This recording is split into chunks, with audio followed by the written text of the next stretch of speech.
जय हिंद दोस्तों आज जो हम लोग यहाँ प्रैक्टिस सेट नंबर 34 कर रहे हैं दोस्तों, यहाँ पे मैं आपको वो सारे क्वेश्चन करा रहा हूँ जो आपके आर्मी नर्सिंग असिस्टेंट के एग्जाम में सीधे सीधे क्वेश्चन आपके पूछे जा रहे हैं। तो ये सारे आपके वही मैं इंपॉर्टेंट क्वेश्चन कराऊंगा ये जो क्वेश्चन के ज्यादा चांस है आपके एग्जाम में आने के। दोस्तों यहाँ पे ये सारे क्वेश्चन आप प्रैक्टिस जरूर करते चलना और ये सारे क्वेश्चन आप रिवीजन बार बार वहां पे करते चलना, क्योंकि जब आपका एग्जाम में वहां बैठोगे ये मान चला रिपीटेड क्वेश्चन बहुत ज्यादा आपका यहाँ पूछा जाता है। अब दोस्तों डेली एक जो अपनी ये प्रैक्टिस सेट आएगा टाइम यहाँ पे नोट कर लीजिएगा 7 PM शाम के 7 बजे दोस्तों डेली प्रैक्टिस सेट आपके एग्जाम तक अब यहाँ पे कंटिन्यू आपके यहाँ पे होने वाली है। दोस्तों यहाँ पे हम लोग क्या करेंगे, आप ये मान चलना आप एग्जाम हॉल में यहाँ बैठे हुए अब ये देखो क्या क्या क्वेश्चन आप यहाँ पे बता पा रहे हो, किन क्या आंसर बता पा रहे हो, कौन सा पार्ट वीक है, कौन सा आपका स्ट्रॉन्ग यहाँ पे आए। और ये डेली क्लास आपकी 7 बजे से आज के बाद यहाँ पे कंफर्म आपकी हो जाएगी। और काउंट करते चलो दोस्तों कितना स्कोर आपका यहाँ पहुंच रहा है। अब दोस्तों अपना टारगेट बना लेना 40 क्वेश्चन का बना लेना। अभी तक हम लोग 35 क्वेश्चन के यहाँ पे डिस्कस कर रहे थे। अब यहाँ पे आपको जो टारगेट अपना फिक्स करना है कम से कम 50 में 40 क्वेश्चन आपके सही होने चाहिए, तभी आपका सिलेक्शन वहां पे हो पाएगा। और दोस्तों जो पेपर का लेवल रहेगा इतना हार्ड भी आपका नहीं होता, सेम ऐसे क्वेश्चन आपके एग्जाम में पूछे जाएंगे। तो हम लोग यहाँ पे क्या करें, फटाफट सारे क्वेश्चन यहाँ पे डिस्कस करेंगे। और किसी बच्चे के मैं कमेंट यहाँ पे ना ले पाऊं भाई आप परेशान ना होना, क्योंकि टाइम कम है। तो हम लोग क्या करेंगे, हमें अपने एग्जाम के हिसाब से कम टाइम पे ज्यादा चीजें हमें वहां पे तैयार करनी है। तो दोस्तों जो आपका जीके हमारे 10 क्वेश्चन यहाँ पूछे जाते हैं और ऐसे क्वेश्चन ही आपके एग्जाम में वहां पे देखने को आपको मिलेंगे जब आपका पेपर वहां पे लगेगा। जैसे इस क्वेश्चन दोस्तों आपसे क्या पूछा जा रहा है कि सबसे पहले जीएसटी लागू करने वाला देश कौन सा था। और बच्चों के यहाँ पे वैसे कमेंट आने स्टार्ट भी हो गए, काफी बच्चे यहाँ पे राइट आंसर यहाँ बता रहे हैं। राघवेंद्र का राइट सही आंसर आ रहा है, राघव का सही आ रहा है और राकेश का सही आ रहा है। देखो यहाँ मैं सभी के कमेंट नहीं पढ़ पाऊंगा क्योंकि मैं फटाफट सीधा आंसर आपको बताता चलूँ, आप खुद ही काउंट कर लेना कि कितना स्कोर आपका पहुंच रहा है। पहले आप ये देखना कि जीके में कितने क्वेश्चन सही हुए या मैथ में कितने सही हो रहे हैं, फिजिक्स कितने सही हो रहे हैं, बायोलॉजी में कितने हो रहे हैं, केमिस्ट्री में कितने हो रहे हैं। और आपका जो भी पार्ट वीक हो उसी हिसाब से आपको वहां पे मेहनत भी वहां पे आपको करनी है। दोस्तों यहाँ पे इसके 2-3 तरह के सवाल और आपसे यहाँ पूछे जा सकते हैं। फिलहाल इसके अगर हम लोग राइट आंसर की बात करें कि सबसे पहले जीएसटी लागू करने वाला देश कौन सा था, तो कौन सा देश आप यहाँ बताओगे दोस्तों, ये आपका हो जाएगा फ्रांस।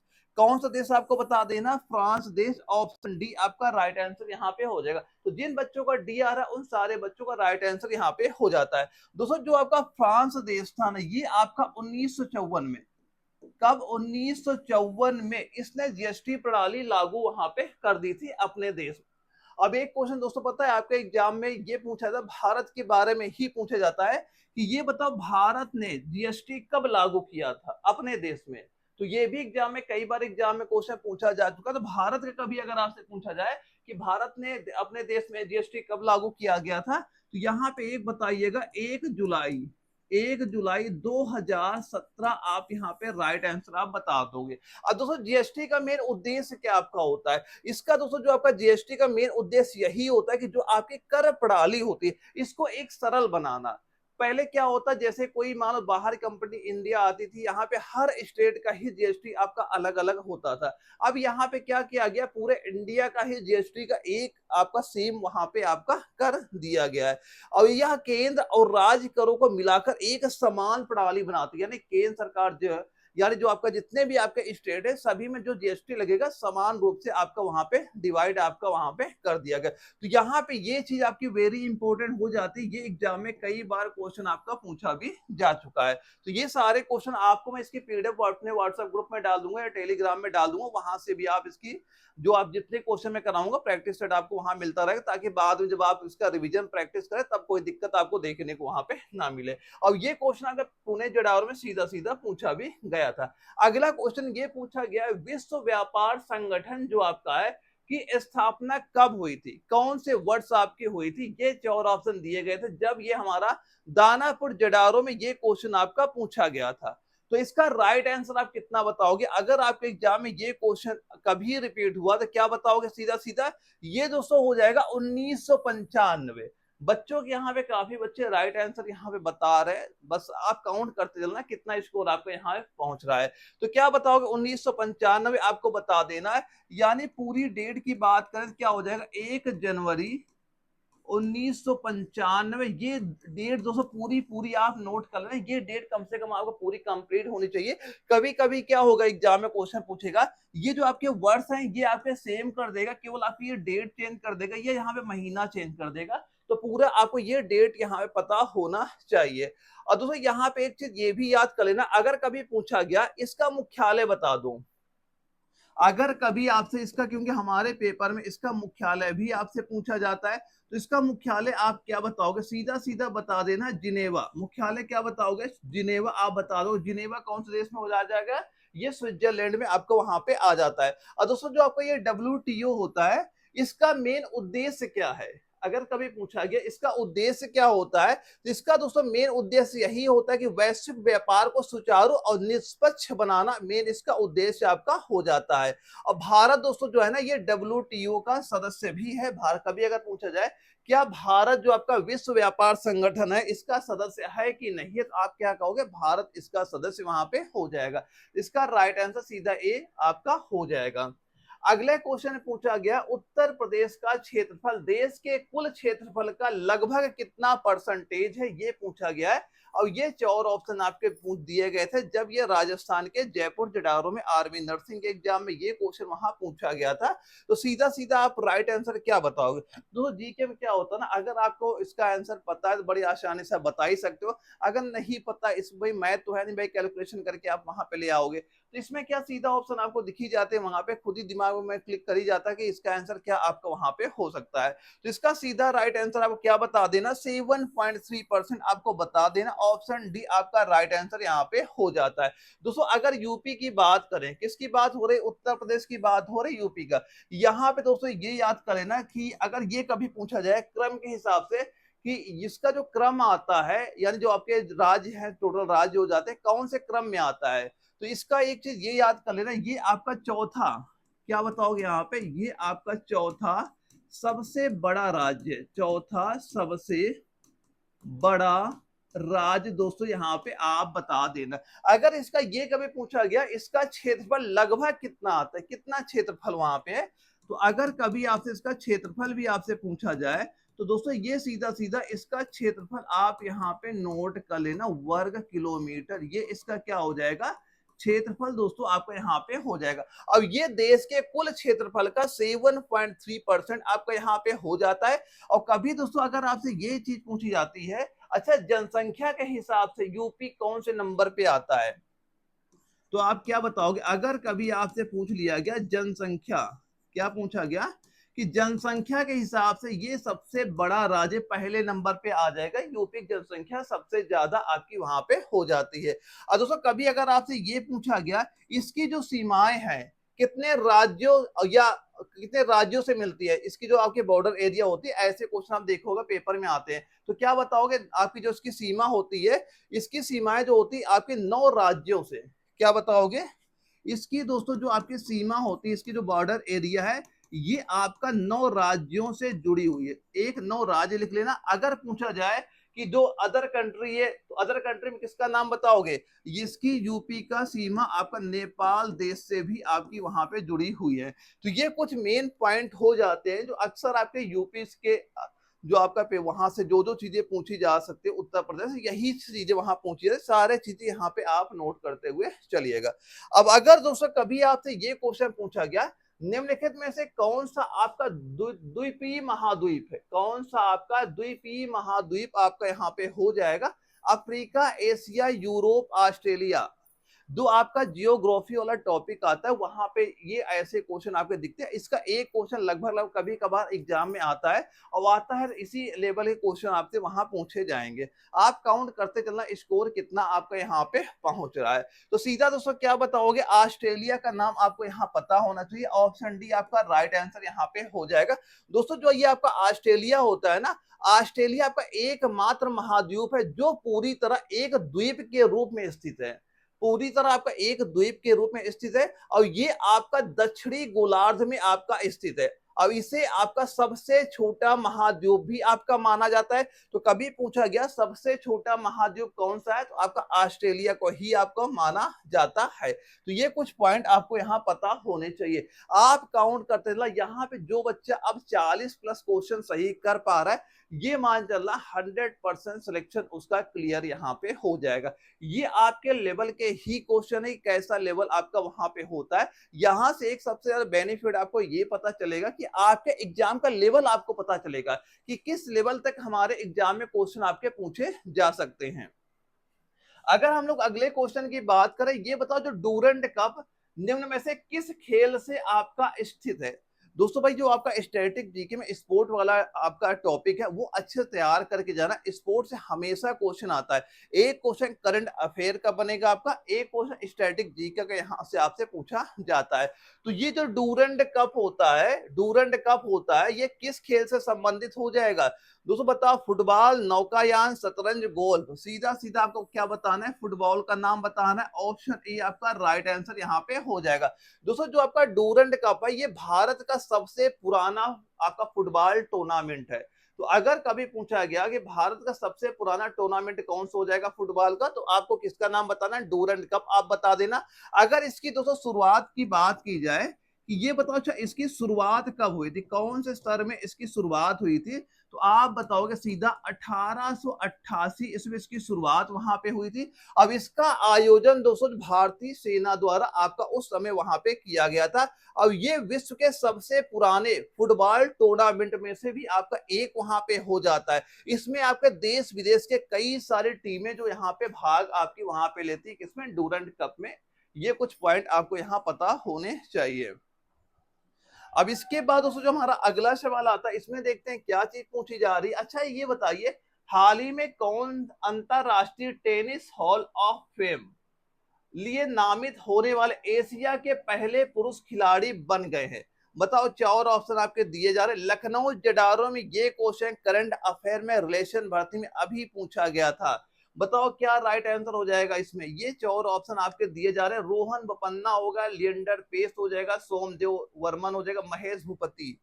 भाई कमेंट काफी बच्चों के यहाँ पे आ रहे हैं, मैंने पहले ही बता रखा, मैं सारे कमेंट वहां पे नहीं ले पाऊंगा। बस आप अपने एग्जाम में फोकस करिए, क्योंकि आपका एग्जाम पास यहाँ पे काफी आ गया है। और जो मैं क्वेश्चन करा रहा हूँ, बस इसी ऐसे आपको तैयारी वहां पे करनी। यकीन मान चलना, मैं वही सिलेक्टेड क्वेश्चन अब यहाँ पे करा रहा हूँ जिनके ज्यादा चांस है आपके पेपर में पूछे जाने के। लेकिन ये सारे क्वेश्चन आपके पास होने चाहिए। इसकी मैं पीडीएफ भी आपको प्रोवाइड कराऊंगा। इन क्वेश्चन की बार बार प्रैक्टिस आपको वहां पे करते हुए चलना, हर क्वेश्चन सिलेक्टेड मैं यहाँ पे कराऊंगा।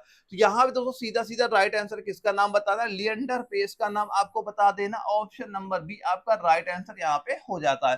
दोस्तों जो लिएंडर पेस है ना, ये भारत के सर्वश्रेष्ठ आपके टेनिस खिलाड़ियों में से एक आपके यहाँ पे आ जाते हैं। अब ये ओलंपिक में 7 बार भारत का प्रतिनिधित्व भी आपके ये कर चुके हैं। और इन्होंने 18 ग्रैंड स्लैम खिताब भी आपके जीते हैं। इन्होंने कितने ग्रैंड स्लैम जीते हैं, कभी अगर पूछा जाए तो क्या बताओगे। इन्होंने 18 ग्रैंड स्लैम खिताब भी दोस्तों इन्होंने जीता है। एक चीज ये आपको यहाँ पता होना चाहिए। और 2023 में कब इन्हें ये अवार्ड दिया गया था, ये अवार्ड दोस्तों इन्हें 2023 में इन्हें अंतरराष्ट्रीय tennis hall of the fame के लिए नामित वहां पे किया गया था। और ये उपलब्धि हासिल करने वाले ये पहले एशियाई खिलाड़ी, केवल भारत की बात नहीं हो रही है, ये पहले एशियाई खिलाड़ी भी आपके यहाँ पे हो जाएंगे। तो ये सारे चीजें आपको यहाँ पता होनी चाहिए।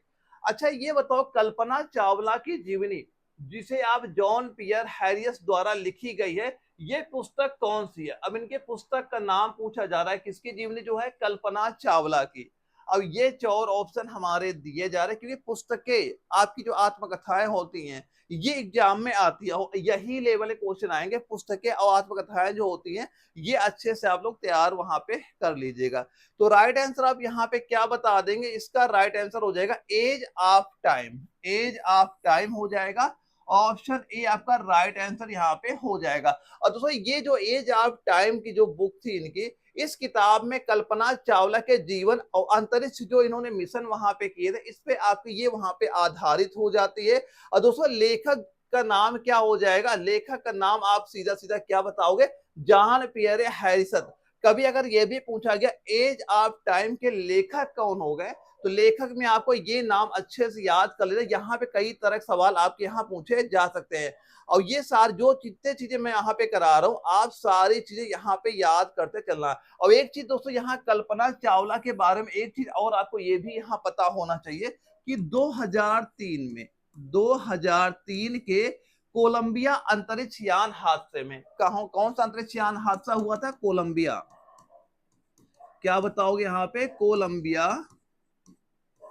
कोलंबिया अंतरिक्ष यान हादसा में ये शहीद वहां पे हो गए थे, अरे इनका निधन वहां पे हो गया था। अब ये चीज भी आपके पेपर पूछी जाती, दो चीजें याद करना कि कौन सा मिशन था जहां इनकी डेथ वहां पे हुई थी। और ये कल्पना चावला की जो आत्मकथा है, पुस्तक का नाम याद कर लेना। और ये पुस्तक के लेखक कौन है, ये चीज आपको पता है। ये तीन चीज तैयार कर लेना, आपके एग्जाम में क्वेश्चन ये पूछे जा सकते हैं। अच्छा ये बताओ, उत्तर प्रदेश में आपका एसोचैम जो आपका यूपी की स्थापना कब हुई थी? 1991, 94, 99 या फिर 2001? अब ये जयपुर जडारो में क्वेश्चन आपका पूछा गया था। तो अगर आपके एग्जाम में ये क्वेश्चन पूछा गया तो सीधा सीधा क्या बताओगे? 1994 बताना है। ऑप्शन बी आपका राइट आंसर यहाँ पे हो जाएगा।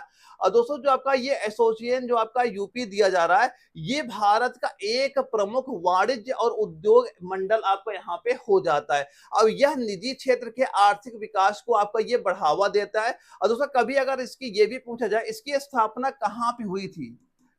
अगर ये कभी पूछा जाए, अच्छा इसकी स्थापना हमें तो ये पता हो गया कि 1994 में हुई थी। अगर ये पूछे कौन से शहर में आपकी हुई थी, तो शहर का नाम आप क्या बताओगे? यहाँ बताना लखनऊ। शहर का नाम क्या बताओगे? लखनऊ शहर का नाम आपका यहाँ पे हो जाता है। और इसका मेन उद्देश्य क्या था वहां पे? तो इसका मेन उद्देश्य आप क्या बताओगे कि उद्देश्य हो जाएगा व्यापारियों और उद्योगपतियों की सरकारी योजनाओं से जोड़ना, इसका मेन उद्देश्य आपका वहां पे हो जाता है।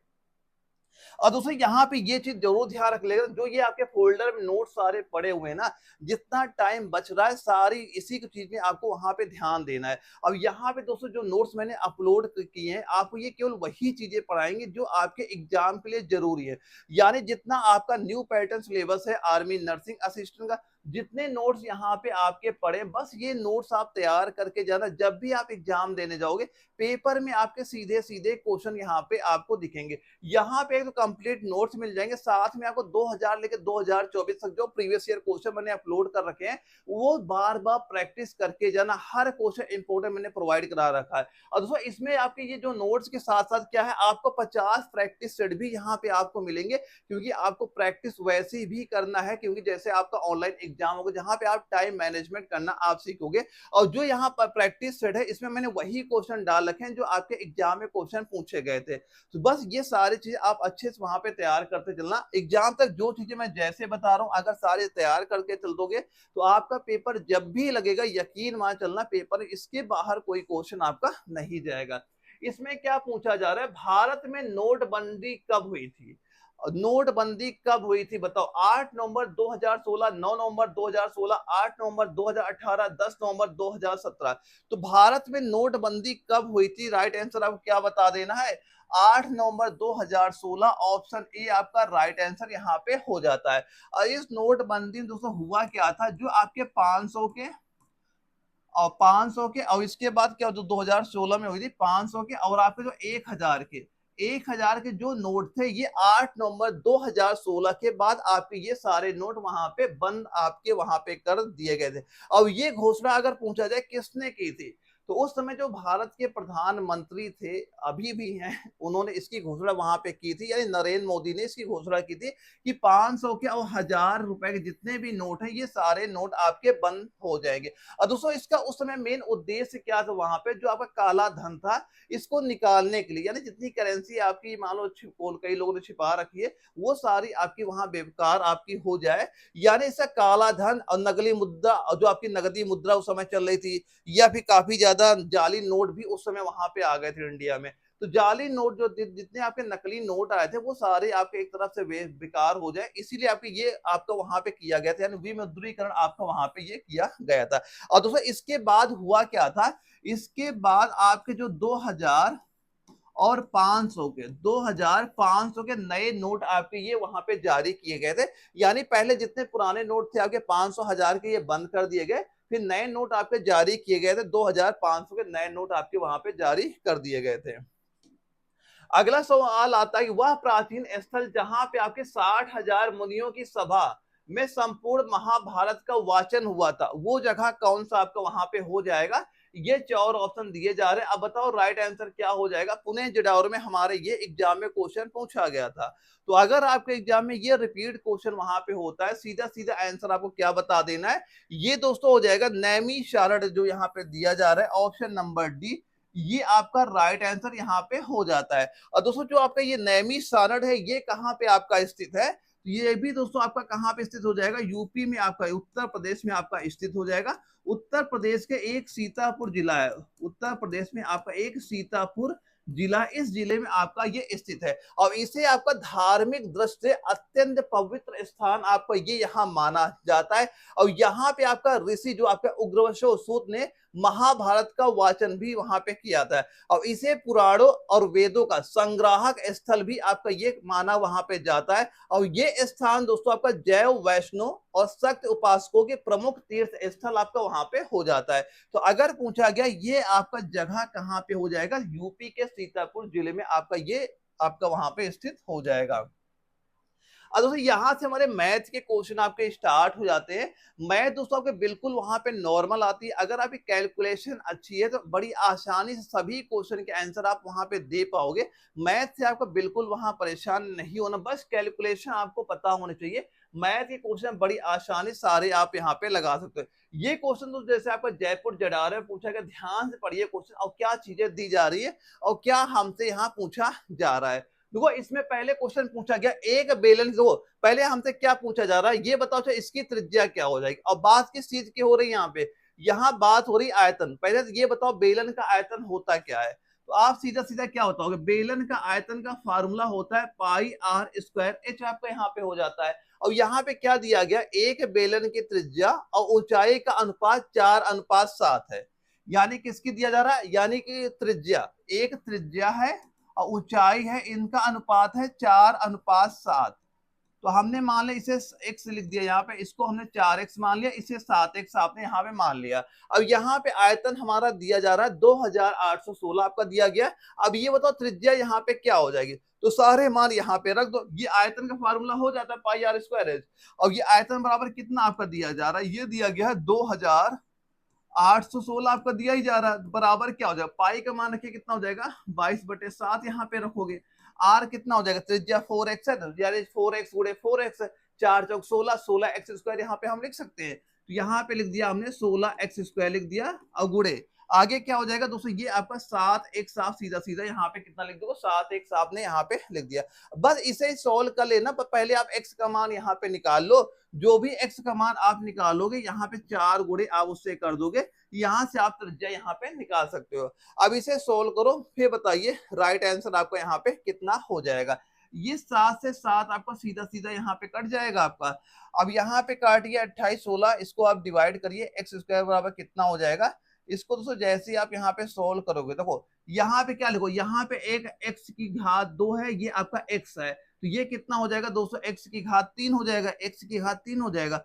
अब एक वैसे 22 से डिवाइड किया इतना आ गया, फिर से हमें 16 से काट देंगे, ये कितना आ जाएगा दोस्तों? ये आपका निकल के आ गया 8। यानी इसे हमने सॉल्व किया तो ये x की पावर 3 बराबर 8 आपका 8 आ गया। तो ये x बराबर क्या हो जाएगा? इसका क्या निकालो? घनमूल निकालोगे, ये 3 हो जाएगा, ये आपका 2 का हो जाएगा। तो यहां से हमें x का मान पता हो गया। तो जो भी x का मान पता होगा बस आप यहाँ पे लिख दोगे, 4 गुणे 2 किया, ये कितना आपका 8 यहाँ पे आ गया। तो यहाँ पे क्या बताओगे? इसकी त्रिज्या क्या हो जाएगी? 8 सेंटीमीटर आप बताओगे। तो इसका राइट आंसर आपका ऑप्शन ए सीधा सीधा राइट आंसर यहाँ पे हो जाएगा। सवाल में कुछ नहीं, बस कैलकुलेशन थोड़ी आपको यहाँ पे होनी चाहिए। कैलकुलेशन जैसे आपको मजबूत हो जाएगी, आप सभी के आंसर आसानी से वहां पे दे सकते हैं। तो एक बार स्क्रीनशॉट लीजिएगा, प्रैक्टिस इसकी जरूर वहां पे कर लीजिएगा। अब अगला सवाल मैथ का हमारा ये पूछा जा रहा है, अच्छा ये बताओ यदि एक वस्तु को 22% की छूट और 14.5% की छूट पर बेचने पर हमें 285 का अंतर आता है, तो अंकित मूल्य ज्ञात करो। भाई अंकित मूल्य क्या हो जाएगा? तो ठीक है, हमने ये मान लिया कि जो हमारा अंकित मूल्य है मार्क प्राइस, हमने चलो ऐसे लिख दिया, ये हमारा अंकित मूल्य यहाँ पे हो गया। ठीक है, अब यहाँ पे सवाल में ये दिया गया कि अगर हम एक बार डिस्काउंट 22% का दें या फिर एक दुकानदार से हम 14.5% ले, तो यहाँ पे जो रुपए का डिफरेंट हुआ है ये 285 का हुआ है। तो पहले ये बताओ इनमें डिफरेंट कितना हुआ, 22 और 14.5, इनमें डिफरेंट कितना है? तो 22 में जैसे 14.5 माइनस करोगे तो दोस्तों ये आपका निकल के आ गया 7.5%, 7.5% ये हमारा निकल के आ गया। लेकिन यहाँ पे ये 7, अब ये देखो जो आपका ये डिफरेंट आया है इसी में आया है, मार्क प्राइस का ही तो है आपका। यानी अगर हम ये लिख सकते हैं कि 7.5% जो इसका आपका बनेगा, ये आपका कितने रुपए के बराबर दिया गया? 285 का, 285 के बराबर आपका दिया गया है। अब बस इसी मार्क प्राइस का मान हमें निकालना है। तो ये आपका मार्क प्राइस क्या हो जाएगा? 285 गुणे ये 100 आपका ऊपर चला जाएगा, संख्या जाएगी पलट इधर, बटे क्या हो जाएगा? 7.5 हो जाएगा। अब ये दशमलव आप जैसे यहाँ पे हटाओगे, एक जीरो और आपका यहाँ बढ़ जाएगा। अब इसको सोल्व करिए, कितना आपका यहाँ पे निकल के आ जाएगा। इससे पहले हमने काटा 25 से, 25 से 75 हुआ, फिर 25 चौके 100 हुआ, 40 आपका हुआ। 3 से 285 को डिवाइड किया, फिर से हमने गुणा करेंगे। ये दोस्तों आपका निकल के आएगा 3,800। कितना निकल के आ जाएगा? 3,800 रुपए आपका निकल के आ जाएगा, 3800 रुपए आपका आ जाएगा। तो यहाँ पे हम क्या कह सकते हैं, उसका जो आपका अंकित मूल्य है, मार्क प्राइस है, वो कितना हो जाएगा? 3,800 रुपए हो जाएगा। तो आप सीधा सीधा क्या कहोगे? ऑप्शन नंबर सी आपका राइट आंसर यहाँ पे हो जाएगा। तो ये क्वेश्चन एक बार नोट करिएगा, इसके स्क्रीनशॉट लीजिएगा, प्रैक्टिस करते रहिएगा। ये ऐसा ही लेवल आपके एग्जाम में वहां पे क्वेश्चन पूछा जाएगा।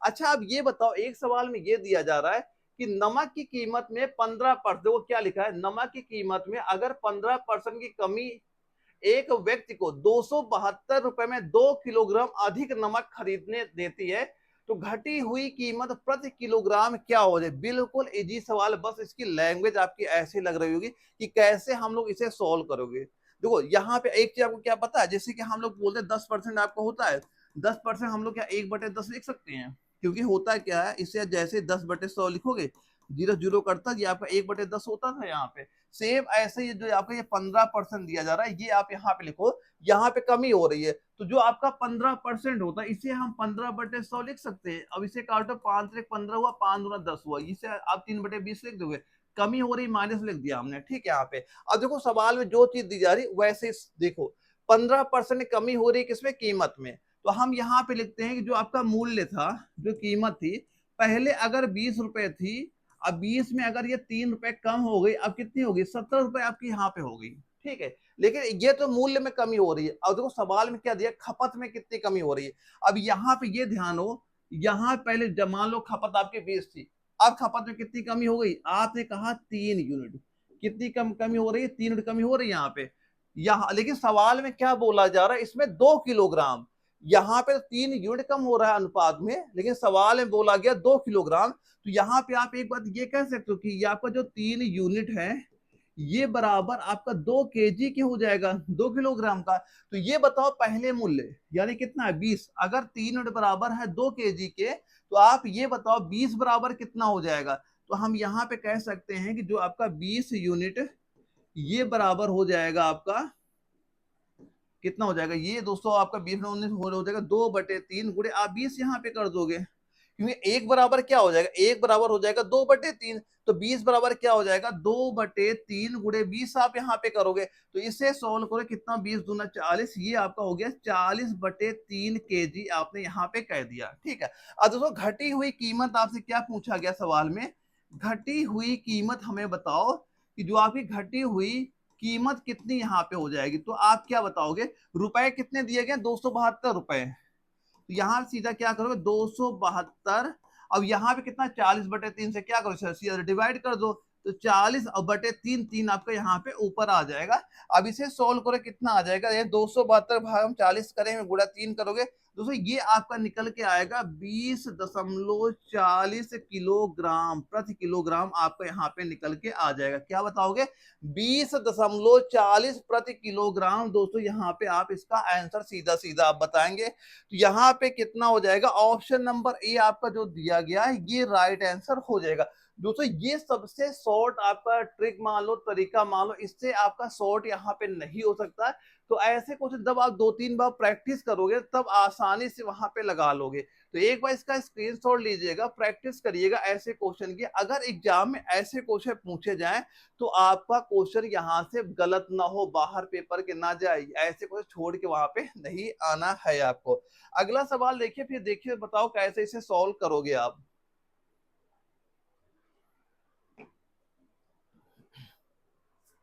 देखिए सवाल में क्या दिया जा रहा है कि 7 वर्ष पहले ए और बी की आयु का अनुपात 2:7 था। वर्तमान में अनुपात आपका 3:8 है। तो 4 वर्ष बाद उनका अनुपात क्या हो जाएगा, ये पूछा जा रहा है। तो पहले आप क्या करो, इनकी वर्तमान में आयु क्या पहले ये निकालो। 4 वर्ष बाद पूछा जा रहा है तो उसी में 4 साल हम लोग क्या करेंगे, जोड़ देंगे वहां पे। फिर उसका क्या करें, डिवाइड करके हम लोग आंसर वहां पे निकाल लेंगे। देखिए यहां जैसा सवाल दिया जा रहा आप वैसे यहाँ पे लिखो। देखो पहले हमने क्या लिखा, 7 वर्ष पहले, आपने लिख दिया यहाँ पे 7 वर्ष पहले। यहाँ पे क्या लिख दिया आपने, 7 वर्ष पहले लिखा। तो 7 वर्ष पहले आपका अनुपात क्या था, यहाँ पे 2:7, 2:7 आपका दिया जा रहा है। अब इसके बाद देखो वर्तमान की अगर हम बात करें, वर्तमान में क्या अनुपात दिया गया, वर्तमान की अगर हम लोग यहाँ पे लिख लेते हैं, और वर्तमान का रेशियो दिया गया आपका 3:8 आपको यहाँ पे दिया जा रहा है। अब देखो ऐसे सवाल जब भी आपके एग्जाम में आए तो आपको सबसे पहले क्या चेक करना है, यहाँ पे डिफरेंट इनका चेक करना है, क्या इनके दोनों के बीच डिफरेंट आपके बराबर हैं। अगर डिफरेंट बराबर है तो हमें इनका डिफरेंट बराबर नहीं करना होगा। अगर नहीं बराबर होते हम बराबर करते हैं वहां पे। देखो 7 और 2 में अंतर कितना कह रहे हो, 5 का अंतर है, और 3 और 8 में कितना अंतर है, 5 का अंतर। अब दोनों आपका ये जो डिफरेंट है ये दोनों बराबर आपका आ गया। अब देखो यहाँ पे कितना बढ़ गया आपका, ये 7 से 8 हुआ, 2 से 3 हुआ, यहाँ पे 1 आपका बढ़ रहा है, ठीक है। लेकिन वर्षों में कितना डिफरेंट हो रहा है, वो 7 आ रहा है, क्योंकि भाई ये 7 वर्ष आगे आ गया ना, 7 वर्ष पहले की बात हो रही है अब वर्तमान की। तो वर्षों में आपका 7 का डिफरेंट दिया गया, लेकिन यहाँ पे डिजिट में कितना डिफरेंट है, 1 का है। तो यहाँ पे आप एक बात ये कह सकते हैं कि जो आपका 1 यूनिट है, क्या बोल सकते हैं कि 1 यूनिट बराबर ये आपका 7 वर्ष के बराबर आ गया। तो अब ये बताओ हमें, अगर 1 बराबर आपका 7 आ गया तो ए की आयु, अब क्या बताओगे यहाँ पे, ए की आयु, एक ही है क्योंकि यहाँ पे ए और बी है, ये मान लो ए का दिया जा रहा है, ये आपका बी का दिया जा रहा है। अब ये बताओ ए की आयु कितना यहाँ पे हो जाएगा, ए की वर्तमान आयु कितनी यहाँ पे 3 है, और 1 बराबर 7 के है तो 3 बराबर क्या हो जाएगा, ये आपका 21 वर्ष हो गया। अब ऐसे बताओ बी की आयु क्या हो जाएगी, 1 बराबर आपके 7 है तो 8 बराबर क्या हो जाएगा, 8 गुणे 7 करोगे ये आपका 56 वर्ष यहाँ पे हो जाएगा। लेकिन सवाल में हमसे ये चीज नहीं पूछी जा रही है, सवाल में ये पूछा जा रहा है 4 वर्ष बाद उनका अनुपात बताओ। अगर ए है यहाँ पे बी है, अभी प्रेजेंट वर्तमान में आयु कितनी है, 21 इनकी है, और इसकी आयु कितनी है आपकी 56 है। अब इनका 4 वर्ष बाद का पूछा जा रहा है तो हम क्या करेंगे, सीधा आपने क्या किया, 4 वर्ष यहाँ पे जोड़ा, 4 वर्ष यहाँ पे आपने जोड़ा, तो ये 21 4 आपका कितना 25 हो गया, ये आपका 60 हो गया, 5 से काटिए, 25 हुआ, 5 के 5, 5 दूना 10, तो आपका अनुपात क्या आ गया, 5:12 का आपका आ गया यहाँ पे। तो सीधा राइट आंसर क्या बता देना, ऑप्शन नंबर डी आपका राइट आंसर यहाँ पे हो जाएगा। तो बड़ी आसानी से आप सभी के आंसर वहां पे निकाल सकते हैं, बस आपको पता होना चाहिए कैसे क्या चीज यहाँ पे हमसे पूछी जा रही है।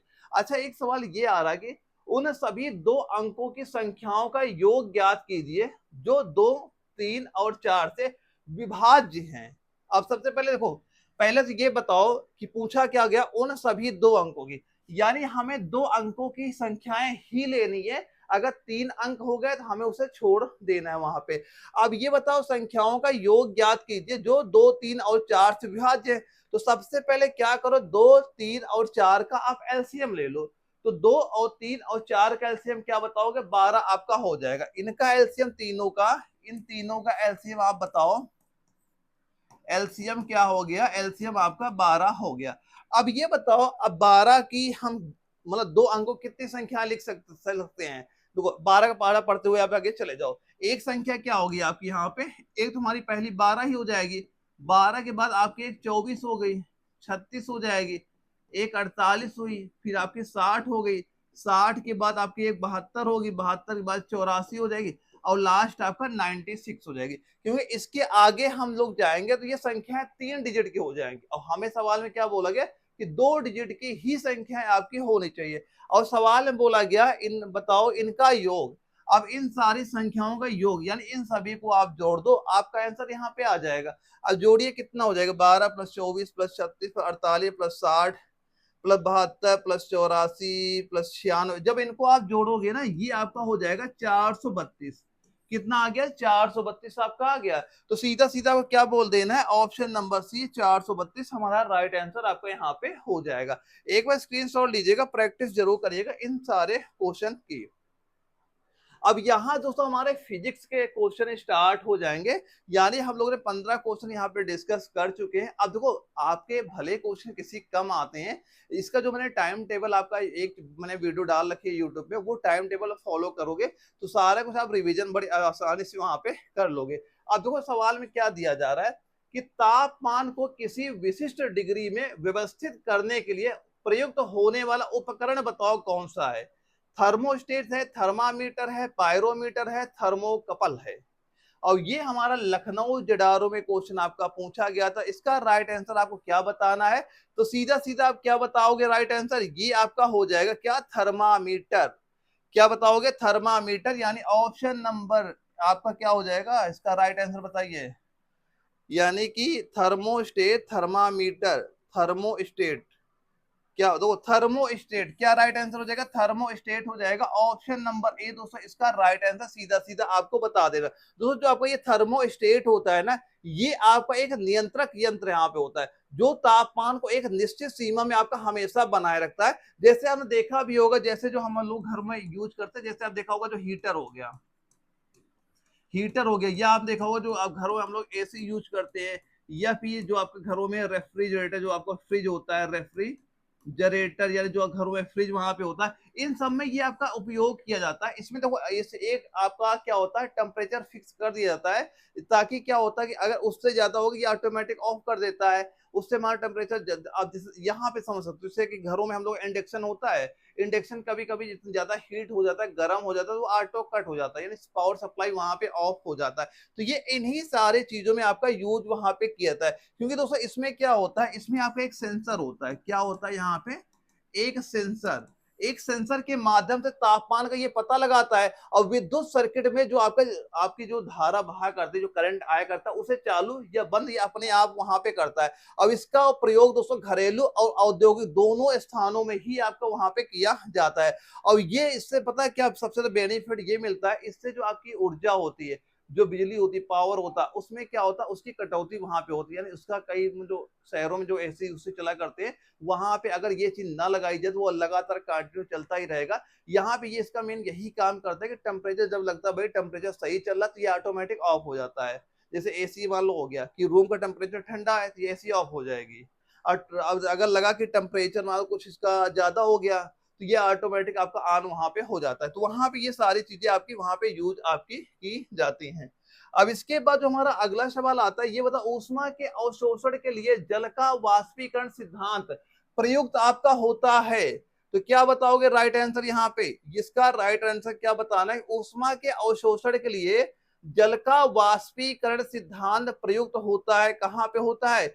ये दोस्तों राइट आंसर क्या बताओगे, रेफ्रिजरेटर आपको बता देना, रेफ्रिजरेटर आपका राइट आंसर हो जाएगा। क्योंकि दोस्तों जो आपका रेफ्रिजरेटर होता है, जो आपका फ्रिज होता है, ये वाष्पीकरण द्वारा ऊष्मा को अवशोषित कर क्या करता है, शीतलन प्रोवाइड करता है, उसे ठंडा बनाता है वहां पे। अब इसमें रेफ्रिजरेटर गैस का प्रयोग वहां पे होता है, जो तरल से गैस आपकी वहां पे बनाती है। जैसे आपके जो कंप्रेसर होंगे और जो आपके कंडीशनर हो गए, इसकी कार्यप्रणाली का महत्वपूर्ण भाग वहां पे दोस्तों आपका हो जाता है।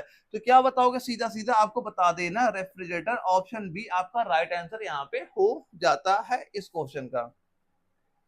अगला क्वेश्चन आता है, जल की बूंदे इंद्रधनुष के निर्माण करती हैं, इसका क्या कारण वहां पे होता है। बताओ, प्रकाश का परावर्तन, प्रकाश का अपवर्तन, प्रकाश का परावर्तन एवं अपवर्तन, या प्रकाश का प्रसार। और ये आपके पुणे जडारो में क्वेश्चन पूछा गया था आपके नर्सिंग एग्जाम में। तो ऐसे क्वेश्चन की प्रैक्टिस आपको जरूर करते हुए यहाँ पे चलना है।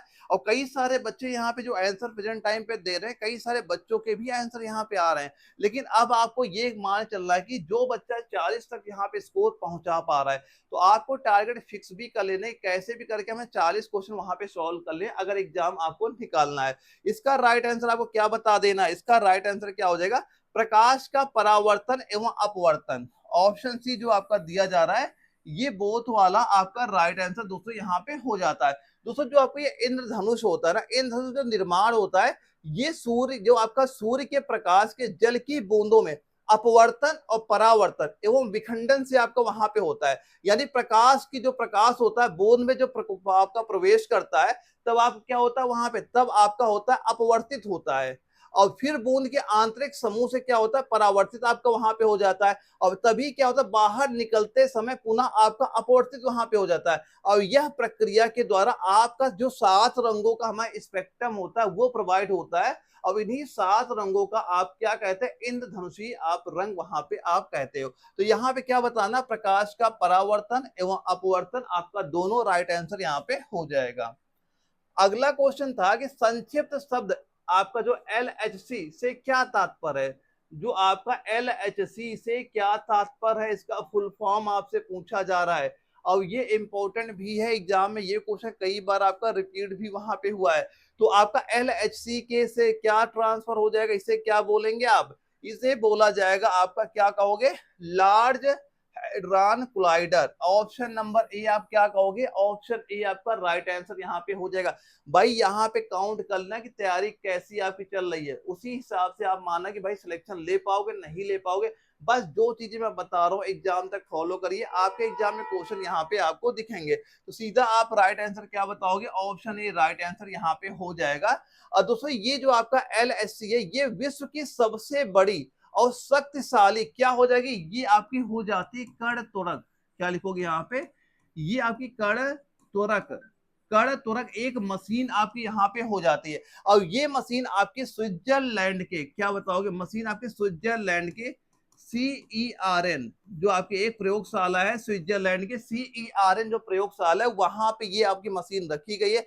अब इसका उपयोग कणों के टकराव द्वारा ब्रह्मांड की उत्पत्ति को समझाने के लिए आपका वहां पे होता है। अब इसमें क्या होता है, आपका प्रोटॉन जैसे हाइड्रोन कणों को टकराया, मतलब उनका टकराव वहां पे कराया जाता है। और ये सारी चीज याद कर लेना। और कभी अगर पूछा गया ये जो मशीन है, यानी लार्ज हैड्रॉन कोलाइडर, ये मशीन है, इसका आविष्कार किसने किया था, किसने किया था, यहाँ पे क्या बताओगे, इसका आविष्कार दोस्तों वैज्ञानिक नाम हो जाएगा हिग्स बोशान। हिग्स बोशान, ये इन्होंने इसका क्या किया था, यानी जो आपके गॉड पार्टिकल थे, इनकी खोज इसी से वहां पे हुई थी। जो आपका हिग्स बोसान गॉड जो आपके पार्टिकल होते हैं की खोज आपके इसी से आपकी वहां पे हुई थी। कभी अगर क्वेश्चन पूछा जाए कि हिग्स जो बोसान है इसकी खोज कैसे हुई थी, तो आप क्या बताओगे, ऐसे इसकी यहाँ पे खोज हुई थी। ये चीज आप याद कर लेना। इसे क्या कहते हैं, गॉड पार्टिकल, इसे क्या कहा जाता है आपका, गॉड पार्टिकल, गॉड पार्टिकल, इससे ही इसकी खोज वहां पे हुई थी। इंपॉर्टेंट क्वेश्चन है, ये याद कर लेना। ये मशीन आपकी कहाँ पे स्थित है, स्विट्जरलैंड के जो आपका ये प्रयोगशाला यहाँ पे स्थित हो जाएगी।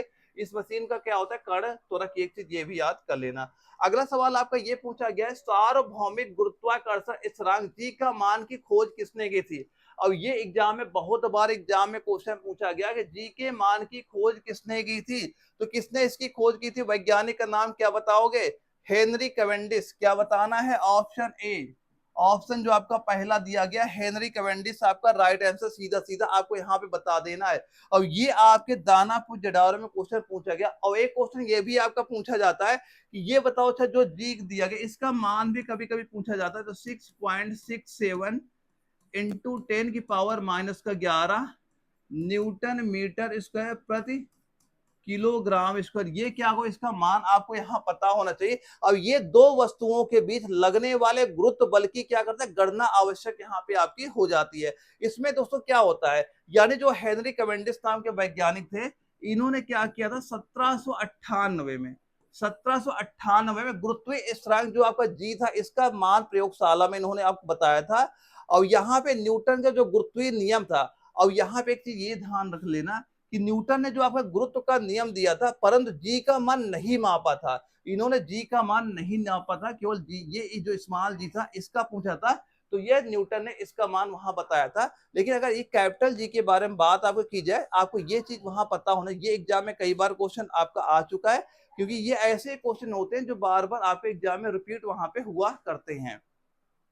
अब इसके बाद जो आपका अगला सवाल आता है, इसमें क्या पूछा जा रहा है, यहां से आपकी बायोलॉजी क्वेश्चन स्टार्ट हो जाते हैं। और बायोलॉजी टोटल हमारे कितने क्वेश्चन आते हैं, 15 क्वेश्चन आता है। और देखो यहाँ पे जो बायोलॉजी हो जाती है, केमिस्ट्री हो जाती है, ये दो चीजें आपके मेन पार्ट यहाँ पे हो जाते हैं। यही बच्चों को वहां पे सिलेक्शन आपके ये दिलाते हैं। इसमें क्या पूछा जा रहा है, एक डीएनए में से आरएनए पर आनुवांशिक जानकारी की प्रतिलिपि बनाने की प्रक्रिया को क्या कहा जाता है। तो इस प्रक्रिया को आप क्या कहा जाएगा, इन चार ऑप्शन में बताइए। राइट आंसर यहाँ पे क्या हो जाएगा, इसको दोस्तों क्या कहते हैं, प्रतिलेखन। क्या कहा जाएगा, प्रतिलेखन आपका कहा जाता है। ऑप्शन ए दोस्तों सीधा सीधा आप इसका राइट आंसर आप बता देना। और दोस्तों जो आपकी ये प्रक्रिया होती है, ये कहाँ पे होती है, कभी पूछा जाए तो ये प्रक्रिया आपकी जो कोशिका के नाभिक में कहां पे होगी, ये प्रक्रिया आपकी कोशिका जो होती है, कोशिका के नाभिक में ये प्रक्रिया आपकी वहां पे होती है।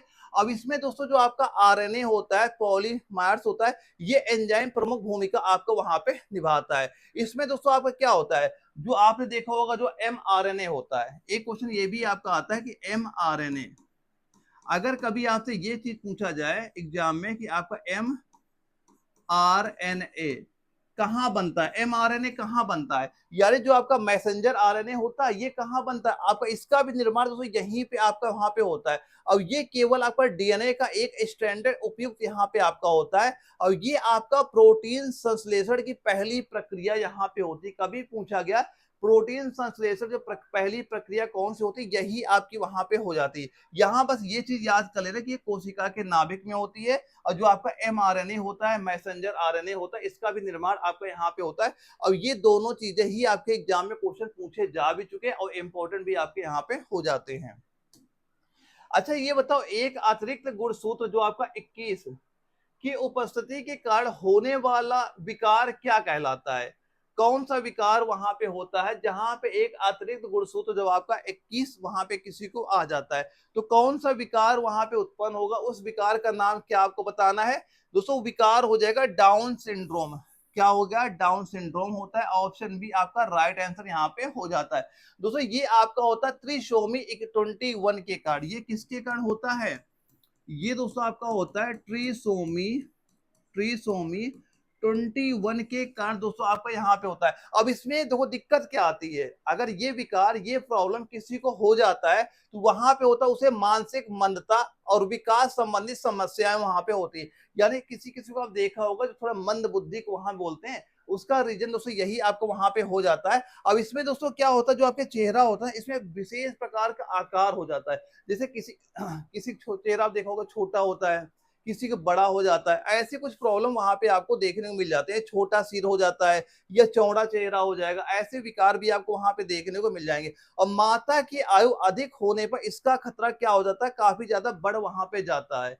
कि अगर जो फीमेल की एज ज्यादा होगी तो उसका जो बच्चा होता है उसके ये कुछ प्रॉब्लम वहां पे देखने को ज्यादा आपको वहां पे मिल जाती है। और दोस्तों ये आपका एक जन्मजात विकार है। तो कैसा ये विकार होता है आपका, जन्मजात, कैसा विकार होता है, जन्मजात आपका विकार हो जाए, स्टार्टिंग से ही इसके लक्षण आपको वहां पे दिखने शुरू हो जाते हैं। अगला क्वेश्चन आता है कि स्त्री यानी स्त्रीलिंग चौराहों पर फूलों में पराग कणों के स्थानांतरण की प्रक्रिया को क्या कहते हैं। स्त्रीलिंग चौराहों पे फूलों में पराग कणों की स्थानांतरण जो प्रक्रिया होती है ये आपकी क्या कहलाती है, इसे दोस्तों परागण कहते हैं। क्या कहा, परागण। ऑप्शन ए आपका राइट आंसर यहाँ पे हो जाता है। क्योंकि दोस्तों जो परागण होता है ना, कभी अगर आपसे ये पूछा गया अच्छा ये बताओ कि जो परागण होता है कितने प्रकार के होते हैं, तो कितने प्रकार के परागण होते हैं आप सभी को पता है, दो प्रकार के आपके हो जाते हैं। एक आपका क्या होता है, स्वपरागण, एक आपका क्या होता है, स्वपरागण होता है। एक क्या होता है आपका पर परागण, एक क्या होता है पर परागण दोस्तों आपका ये यहाँ पे हो जाता है। और दोस्तों यहाँ पे क्या होता है, ये प्रजनन की एक आपके आवश्यक प्रक्रिया यहाँ पे हो जाती है। इसमें क्या होता है कीट जो होते हैं, कीट हो गया, पवन हो गया, जल आदि इसमें क्या होते हैं, सहायक आपके हो जाते हैं, जो आपके ये परागण वहां पे होते हैं। और परागण जो पुंकेसर से स्त्रीलिंग तक स्थानांतरित आपका यहाँ पे होता है, और जो निषेचन आपकी होती है ना, इसी प्रक्रिया के बाद आपके निषेचन की क्रिया आपकी वहां पे शुरुआत होती है। तो कभी अगर पूछा गया कि जो आपका परागण कितने प्रकार का होता है, तो आप क्या बताओगे, 2 प्रकार का आपका यहाँ पे हो जाता है। अच्छा ये बताओ, इनमें से क्या केवल पौधों में ही पाया जाता है? केवल पौधों में पाया जाएगा और किसी में नहीं पाया जाएगा, इनमें से क्या आपका हो जाएगा? वैसे अभी तक जो बच्चे यहाँ पे आंसर दे रहे हैं, काफी बच्चे यहाँ पे ठीक ठाक आंसर दे रहे हैं। फिलहाल आप ये देखते रहो, क्या आप इनके आंसर क्या क्या बता सकते हो, स्कोर कितना पहुंचा सकते हो, कि 40 जो हमारा टारगेट फिक्स है, वहां कितने बच्चे पहुंच पाते हैं और कितने बच्चे वहां पे कम होते हैं। आप ये कमेंट बॉक्स में जरूर बता के जाना, और तैयारी आपकी कैसे चल रही है, और किसी का कोई टॉपिक वीक भी हुआ तो वो भी आप कमेंट वहां पे कर देना, मैं वो टॉपिक भी उस बच्चे का वहां पे करा दूंगा। फिलहाल इसका राइट आंसर आप क्या बताओगे? कोशिका भित्ति दोस्तों आपके होती है, जो आपकी सेल वाल होती है। ये सेल वाल किसमें? केवल पौधों में ही आपका वहां पे पाया जाता है। और दोस्तों जो आपकी ये आपका जो सेल वाल होती है, कभी पूछा किसकी बनी होती है, तो ये किसकी बनी होगी? आप कहोगे सेलुलोज की। ये किसकी बनी होती है? सेलुलोज की आपकी ये बनी होती है। अब ये कोशिका को संरचना और मजबूती प्रदान वहां पे आपकी ये करती है। और दोस्तों जो आपकी जानवरों की कोशिकाओं होती है ना, जानवरों की कोशिकाओं में ये आपका जो सेल वाल होता है, ये वहां पे नहीं होती है। और दोस्तों ये क्या होती है आपकी, एक अर्ध पारगम्य नहीं होती, बल्कि काफी ज्यादा कठोर आपकी जो सेल वाल होती है, बहुत ज्यादा कठोर आपकी वहां पे हो जाती है। तो क्या बताओगे? एक तो ये बताओ कोशिका भित्ति, और ये किसकी बनी होती है? सेलुलोज की बनी होती है। ये चीज याद करना, ये आपका इंपॉर्टेंट हो जाता है, पेपर में यहां से भी एग्जाम में क्वेश्चन आपका पूछ लिया जाता है। अगला सवाल दोस्तों ये आपसे पूछा जा रहा है, अच्छा ये बताओ, क्योटो प्रोटोकॉल का उद्देश्य क्या होता है? जो आपका क्योटो प्रोटोकॉल होता है, इसका मेन उद्देश्य क्या होता है? जो कि दानापुर जडारो में क्वेश्चन पूछा गया था, ये 4 ऑप्शन हमारे दिए जा रहे थे। अब जो आपका क्योटो प्रोटोकॉल होता है ना दोस्तों, इसका जो मेन उद्देश्य क्या हो जाता है? ये होता है ग्रीन हाउस गैस उत्सर्जन को कम करना, ये इसका मेन उद्देश्य आपका यहाँ पे होता है। तो ऑप्शन बी आपका राइट आंसर यहाँ पे हो जाता है। और दोस्तों एक चीज ये याद कर लेना, जो आपका क्योटो प्रोटोकॉल है, ये कब अपनाया गया था, यानी ये आपका अंतरराष्ट्रीय समझौता ये कौन से वर्ष आपका किया गया था? तब कौन से वर्ष आप बताते? 1997, ये वर्ष भी आप यहाँ पे नोट कर लेना। इसका दोस्तों मेन उद्देश्य यही था कि जो आपका कार्बन डाइऑक्साइड जो गैसें होती है, यानी जो आपके GHGs गैसें होती है, इनको कम करना। अब ये संयुक्त राष्ट्र जलवायु परिवर्तन सम्मेलन से आपका काफी दिन तक आपका जुड़ा भी वहां पे आपका हुआ था। अब इसमें आपके विकसित देशों को उत्सर्जन में कटौती करनी वहां पे होती है, और ये आपका 2005 से आपका प्रभावी वहां पे हो गया था सारी कंट्रियों में। तो इसका मेन उद्देश्य क्या बताओगे? ग्रीन हाउस गैस उत्सर्जन को कम करना मेन उद्देश्य आपका यहाँ पे हो जाएगा। अच्छा ये बताओ, ब्रीडिंग की वह कौन सी प्रक्रिया है जिसके द्वारा उच्च विटामिन अथवा प्रोटीन और अत्यधिक वसा वाली फसलें उगाई जाती हैं? वो कौन सी अवस्था आपकी वहां पे हो जाएगी, यानी वो कौन सी प्रक्रिया आपकी वहां पे हो जाएगी? अब ये 4 ऑप्शन दिए गए थे जब पुणे जडाउर में ये क्वेश्चन वहां पूछा गया था। तो अगर एग्जाम में ये आपकी रिपीट क्वेश्चन वहां पे हुआ, तो ये प्रक्रिया क्या कहलाएगी? बायो फर्टिफिकेशन। बायो जो यहाँ पे फोर्टिफिकेशन आपका दिया गया है, ऑप्शन सी इसका सीधा राइट आंसर आपको बता देना। क्या हो जाएगा? ऑप्शन सी आपका राइट आंसर होगा। और ये फसलों की पोषक गुणवत्ता को क्या करता है? सुधारने का मेन काम वहां पे करता है। और जैसे कि विटामिन ए हो गया, आयरन हो गया, जिंक हो गया, आज इसमें क्या होता है, बढ़ाए आपके वहां पे जाते हैं। अब इसका उपयोग दोस्तों मेन कहाँ पे होता है? कुपोषण को कम करने हेतु वहां पे इसका ज्यादा आपका यूज वहां पे किया जाता है। तो कभी अगर पूछा गया मेन इसका उद्देश्य कहाँ किया जाता है, तो इसका जो आपका उपयोग होता है कुपोषण कम करने हेतु इसका ज्यादा यूज आपको वहां पे किया जाता है। अब अगले सवाल में पूछा जा रहा है, जो हमारी पीनियल ग्रंथि क्या स्रावित करती है? तो पीनियल ग्रंथि क्या स्रावित करेगी? सीधा सीधा आपको क्या बताना है, ये आपका आपका क्या हो जाएगा? मेलाटोनिन। क्या बताओगे? मेलाटोनिन स्रावित करती है, ऑप्शन बी आपका राइट आंसर हो जाएगा। और दोस्तों जो ये पीनियल ग्रंथि होती है ना, ये कहाँ पे स्थित होती है? ये हमारा मस्तिष्क होता है, ब्रेन होता है, वहां पे आपकी ये स्थित हो जाएगी। ये आपकी ब्रेन की सबसे एक छोटी ग्रंथि आपकी वहां पे हो जाती है। और दोस्तों जो आपका मेलाटोनिन होता है ना, ये नींद के चक्र को नियंत्रित करता है। ये क्या कंट्रोल करता है? जो आप लोग सोते हो ना, नींद, नींद के चक्र को, नींद के चक्र को ये आपका कंट्रोल वहां पे करता है। अब इसे एक प्रकार का शरीर की जैविक घड़ी ये मान लेना जो शरीर की जैविक घड़ी को ये नियंत्रित करती है। बस सीधा सीधा ये मान लेना जो हमारे शरीर की जो आपकी जैविक घड़ी होती है, शरीर की जो आपकी जैविक घड़ी को ये आपकी वहां पे कंट्रोल आपकी करती है। और रात में इसका दोस्तों जो आपका स्तर होता है मेलाटोनिन का, इसका स्तर काफी ज्यादा आपका बढ़ भी वहां पे जाता है। अब ये बच्चों में दोस्तों आपका यौन विकास को काफी ज्यादा प्रभावित भी वहां पे आपका ये कर देता है। तो इसका राइट आंसर सीधा सीधा आपको ऑप्शन नंबर बी वहां पे बता देना, ऑप्शन बी आपका राइट आंसर हो जाएगा। अगले सवाल में आपसे यह पूछा जा रहा है कोशिका में राइबोसोम की खोज किसने की। अगर पूछा गया राइबोसोम कोशिका में इसकी खोज किसने की, किसका नाम बताना है, तो आपको सीधा बताना जॉर्ज एमिल पलाडे। जॉर्ज एमिल पलाडे का नाम आपको यहाँ पे बता देना है। दोस्तों जो आपका राइबोसोम होता है ना, राइबोसोम ये प्रोटीन का संश्लेषण का केंद्र होता है। राइबोसोम क्या होता है, प्रोटीन के संश्लेषण का केंद्र आपका यहाँ पे होता है। अब ये कोशिका का सबसे छोटा आपका ऑर्गेनेल आपका यहाँ पे हो जाता है, यानी जो हमारी कोशिका होती है सबसे छोटा भाग वहां पे हो जाता है। अब ये कोशिका को आपका साइटोप्लाज्म और आपका जो ईआर होता है इसमें आपको ये पाया जाता है। दोस्तों इसे क्या कहते हैं, इसे क्या कहेंगे राइबोसोम को, इसे प्रोटीन की फैक्ट्री भी आप बोल सकते हो। इसे क्या कहा जाता है, एक चीज ये वर्ड नोट करना, प्रोटीन का कारखाना। एक चीज ये सीधा वर्ड लिख के आता है कि प्रोटीन का कारखाना किसे कहा जाता है, यही को प्रोटीन का कारखाना भी आपका कहा जाएगा। और जो पलाडे को इस खोज के लिए नोबेल पुरस्कार भी वहां पे दिया था, इन वैज्ञानिक को इनको इसी की खोज के लिए कौन सा पुरस्कार आपका दिया गया था, नोबेल पुरस्कार। तो अगर कभी ये भी क्वेश्चन आपसे पूछ लिया जाए कभी कि इनको किसके लिए नोबेल पुरस्कार वहां पे दिया गया था, तो क्या बताओगे, राइबोसोम खोज के लिए इनको नोबेल पुरस्कार भी वहां पे आपका दिया गया था। तो ये कुछ मेन बेसिक चीजें होती है जो आपको यहाँ पता होना चाहिए, क्योंकि पेपर में हमारे ये क्वेश्चन वहां पूछ लिए जाते हैं। अच्छा एक चीज ये बताओ कि चोट लगने पर कुछ समय बाद जो लाल भूरा मैल जब जमता है वह किससे बनता है, तो ये किससे बनता है क्या बताओगे सीधा सीधा, ये दोस्तों आपको जो प्लेटलेट्स होते हैं प्लेटलेट से ही आपका ये बनता है। यानी प्लेट जो आपके प्लेटलेट्स होते हैं ये आपका एक रक्त का ही एक हमारा क्या भाग आपका यहाँ पे हो जाता है। अब ये घाव पर खून का थक्का बनाते हैं। ये जो प्लेटलेट्स होते हैं ये क्या हमारी चोट लगती है वहां पे, उसमें देखो पपड़ी वहां पे जम जाती है, ये क्या होता है जो घाव होता है वहां पे खून का थक्का बनाते हैं। और थक्के का निर्माण दोस्तों कैसा होता है, जो आपका थक्के का निर्माण कभी अगर पूछा जाए कैसा आपका होता है, तो यहाँ पे क्या बताओगे, फाइब्रिन। कैसा जाल होता है, ये आपका एक फाइब्रिन जाल से होता है, फाइब्रिन जाल से आपका होता है। अब ये चोट पर रक्त स्राव जो हमारा ब्लड बहा करता है ना उसको रोकने का मेन काम वहां पे करता है। और दोस्तों कभी अगर पूछा जाए ना कि तभी क्या होता है जब शरीर में किसी किसी प्लेटलेट्स की कमी होती है तो उनको कौन सा रोग होता है, हीमोफीलिया रोग होता है। उन्हें कौन सा रोग होता है, हीमोफीलिया। क्या बताओ उन्हें कौन सा रोग हो जाएगा, यहाँ पे सीधा सीधा क्या बताना, हीमोफीलिया। ये वर्ड भी आप यहाँ पे नोट कर लेना।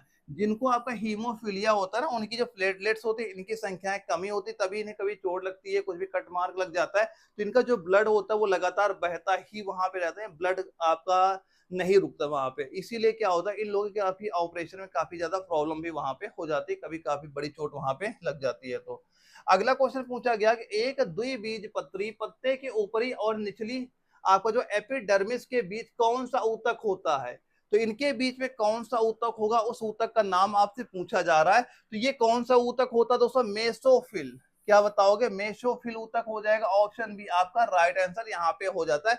और जो इसमें क्या होता है, प्रकाश जो आपका प्रकाश संश्लेषण इसी में आपका होता है। अब ये कितने प्रकार का होता है दोस्तों, ये भी आपका कितने प्रकार का होता है कभी अगर पूछा जाए, तो ये भी आपका मेन दो प्रकार का ही वहां पे होता है। एक क्या बताओ, एक दोस्तों आपका होता है पहली शेड, एक क्या हो जाएगा, पहली शेड होता है। और दूसरा दोस्तों क्या होगा आप बताओगे, स्पॉन्जी। दूसरा क्या बताओगे आप यहाँ पे, स्पॉन्जी आपका यहाँ पे हो जाता है। और दोस्तों ये क्या होता है, गैसों के आदान प्रदान में क्या करता है, हेल्प वहां पे आपका ये करता है। अब ये द्विबीजपत्री पत्तियों में प्रमुख आपका वहां पे हो जाता है। कितने प्रकार बताओगे, दो प्रकार यहाँ बताना। ये गैसों के आदान प्रदान के लिए वहां पे यूज किया जाता है।